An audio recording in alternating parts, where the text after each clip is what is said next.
En premier lieu, il faut savoir que le domaine de l'altérité et l'identité, c'est la philosophie.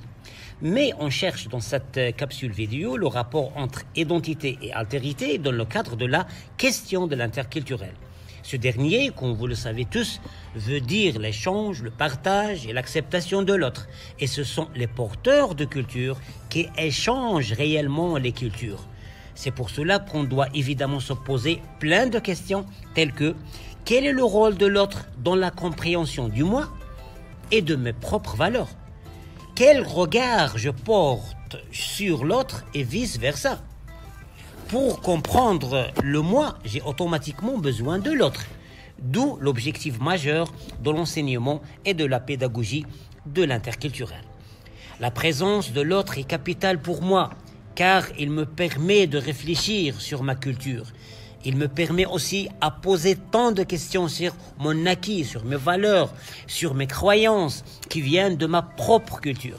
Moi aussi, je vais pousser l'autre à poser plein de questions. Je vais l'exciter à poser plein de questions et le faire remettre en cause ses acquis en toute liberté.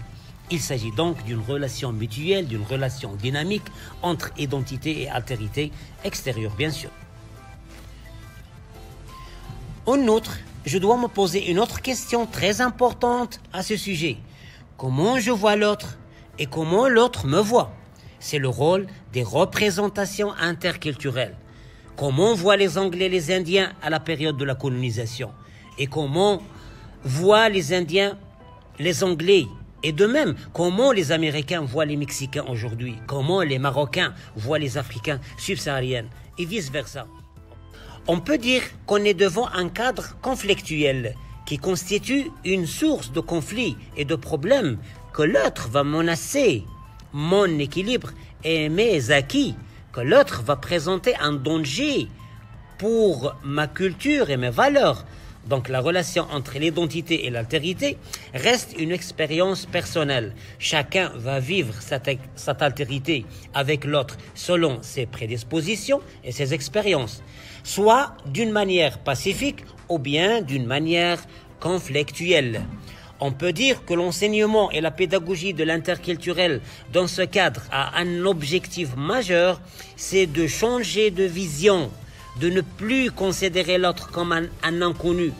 Et bien sûr, l'identité et l'altérité vont être convergentes, l'une mène vers l'autre. Et bien sûr, tendent au même résultat pour enfin vivre en harmonie grâce à l'entente, comme une nouvelle figure d'humanisme, afin d'instituer le projet interculturel.